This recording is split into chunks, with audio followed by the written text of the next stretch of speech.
শুনবেন। এখানে যে উপস্থিত সাংবাদিকরা আছে,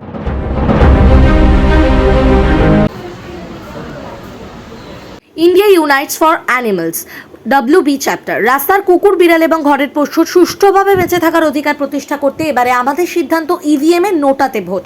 ভারতীয় সংবিধান প্রতিটি জীবের সুষ্ঠুভাবে বেঁচে থাকার অধিকার প্রদান করেছে।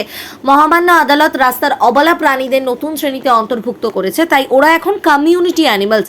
কিন্তু আশ্চর্যজনকভাবে এই সমাজের একটি বৃহৎ অংশ ওদের এই সমাজে বাস করা দুর্বিষহ করে তুলেছে। কখনো বিষ, কখনো পিটিয়ে মারা, গরম জল, অ্যাসিড, জীবন্ত জ্বালিয়ে দেওয়া, কখনো দুগ্ধপোষ্য বাচ্চাদের অন্য বিপজ্জনক এলাকায় ছেড়ে আসা নির্যাতনের নতুন নতুন পদ্ধতি। সরকারি তরফে ওদের জন্য কোনো উন্নত মানের চিকিৎসা পরিষেবা নেই। ওদের প্রতি যারা সহানুভূতিশীল, সমাজ তাদের অপরাধীর চোখে দেখে। প্রতিদিন পশ্চিমবঙ্গের বিভিন্ন প্রান্তে ওদের যারা ভালোবাসে তারা আক্রান্ত হচ্ছে। সম্প্রতি দমদমের ছাতাকলে বস্তি ও বস্তি সংলগ্ন একটি খাটালে আগুন লাগে। সেখানে কোনো মানুষ ক্ষতিগ্রস্ত না হলেও বেঁধে রাখা গরুগুলো 50টা গরু আগুনে ঝলসে মারা যায়। Animal welfare board of India এই কমিউনিটি অ্যানিমালসের স্বার্থ ও তাদের বেঁচে থাকার অধিকার সুরক্ষিত রাখতে যে সকল নির্দেশ পশ্চিমবঙ্গ সরকারের বিভিন্ন পদাধিকারীগণকে দিয়েছেন, আজ পর্যন্ত তার একটিও মান্যতা পায়নি। পশ্চিমবঙ্গের ডগ ব্রিডিং অ্যান্ড মার্কেটিং নিয়ে কোনো প্রকার নোটিফিকেশন জারি করা হয়নি। লাইসেন্স ছাড়াই এই ব্যবসা ব্রিড ডগদের জীবন দুর্বিষহ করে তুলছে। প্রতিদিন রাজ্যের বিভিন্ন প্রান্তে ব্রিড ডগকে মারাত্মক অসুস্থ অবস্থায় পরিত্যক্ত করা হচ্ছে। ক্রমবর্ধমান পশু নির্যাতন ও ওদের প্রতি হওয়া নিষ্ঠুরতাকে দমন করতে প্রশাসন ব্যর্থ। এমনকি সরকারের তরফে কোনো প্রকার সচেতনতার বার্তা কখনো দেওয়া হয়নি। ইমিউনাইজেশন অ্যান্ড স্টেরিলাইজেশনের কোনো উদ্যোগ নেই। র্যাবিস ফ্রি ইন্ডিয়া প্রকল্প কোনো প্রকার মান্যতা পায়নি। আমরা যারা ওদের ভালোবাসি, প্রতিনিয়ত ওদের এই কষ্ট আমাদের মর্মাহত করছে মানসিকভাবে। আমরা আঘাতপ্রাপ্ত, তাই ওদের সুন্দর একটি জীবন প্রদানের জন্য আমরা প্রতিবাদ স্বরূপ নোটাতে আমাদের ভোটাধিকার প্রয়োগ করব। কলকাতা থেকে ক্যামেরায় বিশ্বজিতের রিপোর্ট, RJ। 2020 পর সরকারকে করার কথা, যেটা AWDI এর গাইডলাইনে পরিষ্কার হয়ে বলা আছে, কিন্তু কোন স্বার্থ নিয়ে সরকার এখনো পর্যন্ত 2024 এই ইলিগাল ব্রিডিং এর লাইসেন্স কোথা চালু করলো না, সেটার প্রতিবাদ। আচ্ছা, 24x7 হসপিটাল তৈরি করতে হবে অল ওভার ওয়েস্ট বেঙ্গলে, সেটার প্রতিবাদ। কেয়ার গিভার এবং ফিডাররা দিকে দিকে আক্রান্ত হচ্ছে, এদের জন্য সুষ্ঠুভাবে পশ্চিমবঙ্গ সরকারের তরফ থেকে, মানে state animal welfare board of India যারা আছে তাদের তরফ থেকে একটা feeder card, care giver card করে দেওয়া সম্ভব কিনা সেটা দেখতে হবে, বা সম্ভব বলবো না, সেটা করে দিতে হবে। এবং এই কেয়ার গিভাররা রেশনের চাল পাবে সেই ব্যবস্থা করে দিতে হবে। অবলা বাচ্চাদের খাবার দায়িত্ব লোকাল বডিজকেই দিতে হবে। সুতরাং AWDI গাইডলাইন অনুযায়ী ফিডিং স্পট ঠিক করে দেওয়ার দায়িত্ব লোকাল বডিজের। সেখানে আমাদের কেয়ার গিভাররা আক্রান্ত হচ্ছে, কেন এখানে খেতে দিচ্ছে সেই হিসাবে। আচ্ছা, পুলিশ ট্রেনিং সিলেবাস, কোনো সিলেবাসে পুলিশের এই ট্রেনিংটা নেই যে অ্যানিমেল লর বিষয়ে যে পুলিশ ওয়াকিবহাল, এটা আমরা কোনো থানাতে গিয়ে কিন্তু প্রত্যক্ষ করতে পারি না। প্রথমেই আমাদের পুলিশকে যেটা করতে হয়, আমাদের যে অ্যানিমেল ল কপিগুলো আছে সেগুলোকে প্রোভাইড করতে হয়। গরম, শীত, বর্ষা ওদের বসার থাকার জায়গা নেই। জলাধার, চৌবাচ্চা, খাবার জল এ সমস্ত দেওয়ার কোনো রকম সুবন্দোবস্ত সরকারি তরফে করা হয় না। আমরা একবারও ভাবি না একটা ডগ কেন অ্যাগ্রেসিভ হয়ে যাচ্ছে। ডগ অ্যাগ্রেসিভ হয়ে যাচ্ছে, আমাদের কাছে খবর আসছে, ধরুন প্রত্যন্ত গ্রাম মুর্শিদাবাদে কাউকে পিটিয়ে মারবে। ভাবুন কলকাতায় বসে আমি একজন অ্যানিমেল লাভার, আমি কতটা অসহায় যে ওই যেই কুকুরটাকে পিটিয়ে মারছে, হতে পারে তার কোনো রোগ হয়েছে, একটা অসুস্থ কুকুর, তাকে খাঁচায় ধরে ট্রিটমেন্টের ব্যবস্থা নেই, আমার কাছে খবর আছে তাকে পিটিয়ে মারলে ধরা দিয়ে এখন কি হবে। এই জায়গাগুলো সরকারকে বুঝতে হবে। প্রত্যেকটা লোকাল বডিজের কাছে একটা করে খাঁচা এবং ডগ ক্যাচার থাকবে, যেখানে তার সিস্টেম থাকবে এই ধরনের কুকুরকে ধরে তারপর তার ট্রিটমেন্টের ব্যবস্থা করানো। আচ্ছা, প্যারাভেট কোর্স লাইভ স্টক বাদ দিয়ে, হ্যাঁ লাইভ স্টকের একটা প্যারাভেট কোর্স আমাদের প্রাণী সম্পদ ভবনে করা হয়, কিন্তু কুকুর মেলার জন্য যে প্যারাভেট যারা কাজ করে, স্যালাইন ইনজেকশন, এরকম কোনো কোর্স পশ্চিমবঙ্গ সরকারের তরফ থেকে নেই। প্রাণী বন্ধু কোর্সটা আছে, যারা কিনা লাইভ স্টক মানে কুকুর বিড়াল ধরতে গেলে তাদের নাকি ঘেন্না লাগে, হ্যাঁ এরকমই কথা শুনতে হয় প্রত্যন্ত গ্রামে ডাক্তারদের কাছ থেকে বা প্যারাভেটদের কাছ থেকে। আচ্ছা, রেজিস্ট্রেশন সিস্টেম সারা পশ্চিমবঙ্গে চালু করতে হবে। পেট রেজিস্ট্রেশন সিস্টেমটা যদি না থাকে তাহলে কিন্তু প্রত্যেকটা দিন আমরা দেখতে পাচ্ছি ব্রিড ডগকে রাস্তায় অ্যাবান্ডন করে দেওয়া হচ্ছে অসুস্থ অবস্থায়। এর মধ্যে অধিকাংশই কিন্তু বিড়ালদের ফেলে দেওয়া, অর্থাৎ সেই কুকুরটি অসুস্থ হয়ে গেছে, তার আর প্রজনন ক্ষমতা নেই, সে এখন জীবনের শেষ সীমায় এসে গেছে, হয়তো বছর 7 বয়স, তার নানা রকম রোগ ধরেছে, সেই ধরনের এই ঘটনাগুলোকে নিয়ন্ত্রণ করার জন্য সরকারকে যেমন ইলিগাল ব্রিডিং লাইসেন্স করতে হবে, ঠিক তেমনি ভাবে রেজিস্ট্রেশন সিস্টেম চালু করতে হবে। সারা পশ্চিমবঙ্গে শুধুমাত্র কেএমসির আন্ডারে রেজিস্ট্রেশন সিস্টেমটা আছে। আচ্ছা, এডিসি রুলসকে ইমপ্লিমেন্টেশন করতে হবে।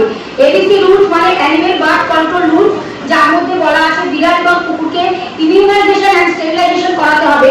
আমরা যদি কোনো লোকাল বডিদের হাতে সম্পূর্ণ দায়িত্ব দেওয়া আছে, আমরা যদি কোনো লোকাল বডিকে এই বিষয়ে বলতে যাই, তাহলে লোকাল বডিদের মানুষজন আকাশ থেকে পড়ছেন, ওনারা ইমিউনাইজেশন এন্ড স্টেরিলাইজেশন এই কথাটাই প্রথম শুনলেন। আচ্ছা, প্রতিটা লোকাল বডিকে পাড়ায় পাড়ায় টেরিটরি অনুযায়ী ফিডিং জোন ঠিক করতে হবে।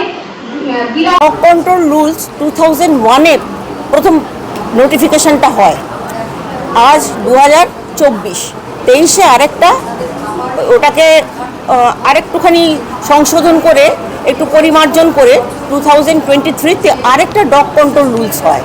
কিন্তু 2001 থেকে 2023 পর্যন্ত একটা ডিএসপিসিএ, যার প্রধান কাজ হচ্ছে জেলায় জেলায় কুকুরের সংখ্যা কন্ট্রোল করা, ভ্যাকসিন করা, অ্যানিমাল লাভারদের অ্যাক্টিভিস্টদের প্রোটেকশন দেওয়া, এবং মানে তাদের সঙ্গে তাদের যে ঝঞ্ঝাট হয়, যে ঝামেলাটা হয়, কুকুর যার যে ভালোবাসে তার উপরে সমস্ত আক্রোশ গিয়ে পড়ে, মনে হয় যেন তারা সমাজ বিরোধী।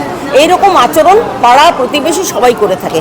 কিন্তু এই কাজটা কিন্তু অ্যানিমাল লাভারদের নয়। অ্যানিমাল লাভারদের কাজ হচ্ছে শুধুমাত্র তাকে খাওয়ানো, তাকে তার সঙ্গে একটা বন্ডিং তৈরি করা, যাতে অ্যাগ্রেসিভ না হয় কুকুর।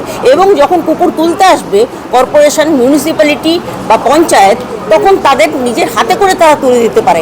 আমরা যখন ভ্যাকসিন করি, আমাদের কারুকে ল্যাশও দিয়ে বা কিছু দিয়ে ধরতে হয় না, আমরা অ্যানিমাল লাভারদের ডাকি, তারা পিঠে হাত গুলে আমরা পেছন থেকে ভ্যাকসিন করে দিই। তাহলে এই এত বড় একটা কাজ আমরা করছি সোসাইটির হয়ে, এবং মানে গভর্নমেন্ট যে আছে একটা বিরাট একটা department, AWBI, animal welfare board of India এবং animal welfare board of West Bengal, তারা তাহলে কী করছে? তারা তাহলে কী করবে? তারা কোন কাজটা করছে না? আমরা এমনকি অ্যাওয়ারনেস, মানে পাবলিক অ্যাওয়ারনেস যে তৈরি করা, যে কুকুর সম্পর্কে বা ওই অ্যানিমালদের সম্পর্কে, সেটাও কিন্তু তাদেরই কাজ, সেটাও আবার আমরা করে থাকি। সেটা তো কলকাতা কর্পোরেশন করছে না, আর কোথাও করছে না। মিউনিসিপ্যালিটি তো প্রচুর আছে, 26টা না 27টা মিউনিসিপ্যালিটি, কেউ করছে না। আর পঞ্চায়েতে তো কোনো খবর নেই। দেখা যাচ্ছে করছে, অনেকগুলো প্রোগ্রামও করছে। হ্যাঁ, আমিও তাতে যুক্ত ছিলাম এক সময়। তো কিন্তু কোনো মিউনিসিপ্যালিটি তো করছে না। এটা তো গোটা পশ্চিমবঙ্গ।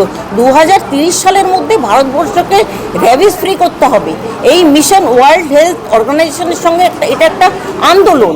তো এই আন্দোলন ততক্ষণ সফল হবে না যতক্ষণ না অ্যানিমাল বার্থ কন্ট্রোল এবং প্রতি বছর তাকে ভ্যাকসিনেশন, এই কাজটা ঠিকমতো করা হবে।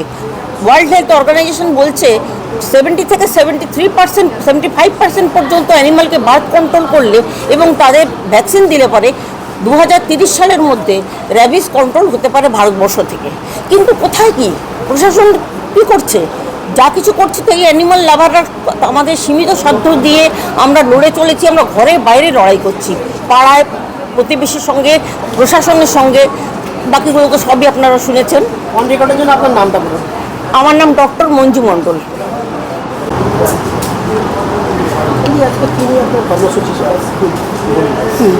আমরা সমস্ত অ্যানিমেল লাভাররা এই যে রাস্তার পশু স্টে অ্যানিমেলস যারা আছে তাদের ওপর লাগাতার যে অত্যাচার চলছে এবং তাদের জন্য AWBI বা সুপ্রিম কোর্টের তরফ থেকে যে অর্ডার দেওয়া আছে তার কোনোটাকেই মান্যতা দেওয়া হচ্ছে না ওয়েস্ট বেঙ্গলে।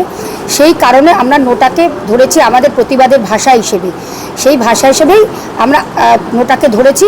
তাই আজকে আমাদের এই প্রেস কনফারেন্স। আমরা সরকারের কাছে এই বার্তাটা দিতে চাই যে ওরা যখন ভোট দেয় না, ওদের জন্য কেউ নেই, কোনো রাজনৈতিক দলই ওদের পাশে দাঁড়ায় না, কিন্তু আমরা তো ভোট দিই যারা ওদের ভালোবাসি। তাই এবার আমরা ভোটেই এফেক্টটা ফেলতে চাই, যেন ওদের যে সুরক্ষা, ওদের বেঁচে থাকার অধিকারটা প্রতিষ্ঠিত করতে সাহায্য করে সরকার, বা প্রতিষ্ঠিত বা সুনিশ্চিত করে। সরকারের বিরুদ্ধে যে অভিযোগগুলো করছেন, আপনারা কি লিখিত আকারে সরকারের কাছে আবেদন করেছেন? আচ্ছা, লিখিত আকারে প্রকল্পগুলো আপনারা পাচ্ছেন না, পশুদের জন্য? হ্যাঁ, আমরা কিন্তু বিভিন্ন জায়গাতে ছেড়ে হয়তো ধরুন আমি আমার লোকাল বডিজকে অ্যাপ্লাই করেছি যে কেন স্টেরিলাইজেশন ইমিউনিজেশন হয় না, বলে এইসবের জন্য আমাদের কোনো অর্ডার নেই। আমরা মিনিস্টার ইনচার্জ স্বপন দেবনাথকে ইললিগাল ব্রিডিংয়ের নোটিফিকেশন করার জন্য 150 জন মিলে সই করে আজ থেকে বছর 2 আগে পাঠিয়েছি, তার কোনো রকম কোনো উত্তর আমরা পাইনি। তবে হ্যাঁ, সরকারের কাছাকাছি পৌঁছানোর কিন্তু আমাদের কাছে কোনো রাস্তা নেই, বা আমাদের অত ক্ষমতা নেই, আমাদের অত প্রভাব নেই, তার জন্যই আমাদের এই নোটা ভোটের সিদ্ধান্ত। আচ্ছা, কলকাতা কর্পোরেশনের যে মেয়রকে কোনো চিঠি দেওয়া হয়েছে যে আপনি বলেছেন?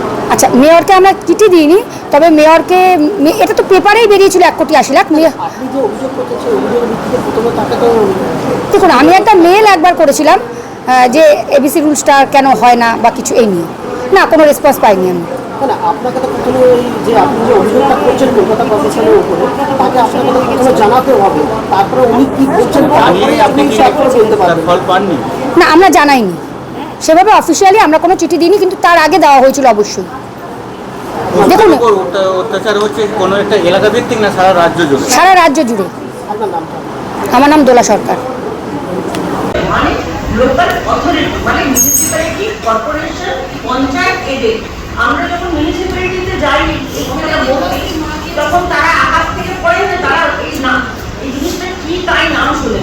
তাহলে এই যে কনভে করা এই মেসেজটা, এই কাজটা করা ডিএসপি দিয়ে ফরমেশন, সেটার দায়িত্ব পাওয়ার, এই ব্যাপারটা কিন্তু লোকাল অথরিটি জানেই না। পঞ্চায়েতের কথা তো ছেড়েই দিলাম, মিউনিসিপ্যালিটিও জানে না। এবার আমি আরেকটা কথা চলে আসি, সেটা হলো 13 এপ্রিল 2024 আপনারা জানেন দমদম ছাতাতলে একটা খাটাল আছে, তার মধ্যে একটা অংশে আগুন লাগে এবং বেলা 10টার সময়। তো সেই আগুন লাগার ফলে যে গরুগুলো ঝলসে যায়, যে গরুগুলো মারা যায় তারা তো মুক্তি পেয়েছে, কিন্তু যারা ঝলসে যায় সেই ঝলসানো গরুগুলোকে এরা কিন্তু তাদের যাদের ছানা রয়েছে, যাদের মানে বাছুর রয়েছে বা বাচ্চা রয়েছে, সেই সব মানে ঝলসানো গরুগুলোও এরা ছাড়েনি, তাদেরও এরা দুধ দিয়েছে আমাদের সামনে অক্সিটোসিলিন দিয়ে, ইঞ্জেকশন দিয়ে। অক্সিটোসিলিন তো ভারতবর্ষে নিষিদ্ধ, তো এটা মানে একেবারে পাওয়া যায়, একেবারে লজেস চকলেটের মতন পাওয়া যাচ্ছে। আর এই লাইফ এই এরা বলে প্রাণী সম্পদ। প্রাণী সম্পদ হচ্ছে গরু, মোষ, মুরগি, ছাগল, এরা হলো প্রাণী সম্পদ। কুকুর তো হয় আপদ, আমি ধরে নিলাম, কিন্তু সেই সম্পদের যে দুরবস্থা, অবৈধ খাটাল চলছে ছাটা করে দীর্ঘ 50 বছর ধরে। দড়ি বাঁধা অবস্থায় নৃশংসভাবে পুড়ে মারা যায়, অথচ বস্তির কিন্তু কোনো মানুষের কোনো ক্ষতি হয়নি। পুরো বিষয়টাই উদ্দেশ্য প্রণোদিত, এবং সরকারি তরফে যখন টিভিতে বলা হয়েছে 2-3টে গরু, না 2-3টে গরু নয়, 55 থেকে 60খানা গরু পুড়ে মারা গেছে, এবং ওরা গরু দিয়েই অক্সিটোসিন ইঞ্জেকশন দিয়ে তাদের দ্বারা দুধ দোয়ানোর কাজ চলছিল। সুতরাং এই ঘটনার আমরা নিরপেক্ষ তদন্ত দাবি করছি। সেখানে ঘোড়া, কুকুর, মোষও মারা গেছে, এবং প্রশাসনিক তৎপরতা চাইছি এই বিষয়ে অবিলম্বে তদন্ত করে আসল ঘটনা কি, কেন এভাবে জমি ফাঁকা করার জন্য কতগুলো অবলা পশুর প্রাণ গেল, সেই জবাবটাও আমরা চাইছি। একেবারেই অসম্ভব, ওই জন্য কাতারে কাতারে কুকুর এবং বিড়াল মারা যায় রাস্তায়। এই যে ভাইরাসের টিকা প্রতিষেধক, এই প্রতিষেধকটা সরকারকে অনুদান দিতে হবে। আচ্ছা, সিএসপিসিএ এবং ডিএসপিসিএ গঠন করতে হবে।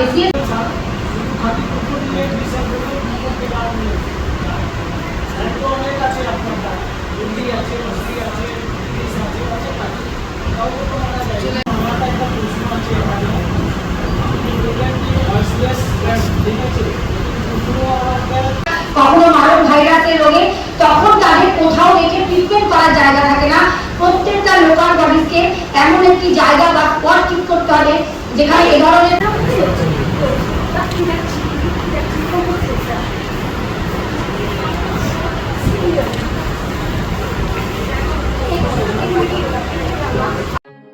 এখন আপনার বাড়ি, অফিস এবং দোকানকে সুরক্ষিত রাখুন টোটাল সিকিউরিটি সলিউশনের সাথে।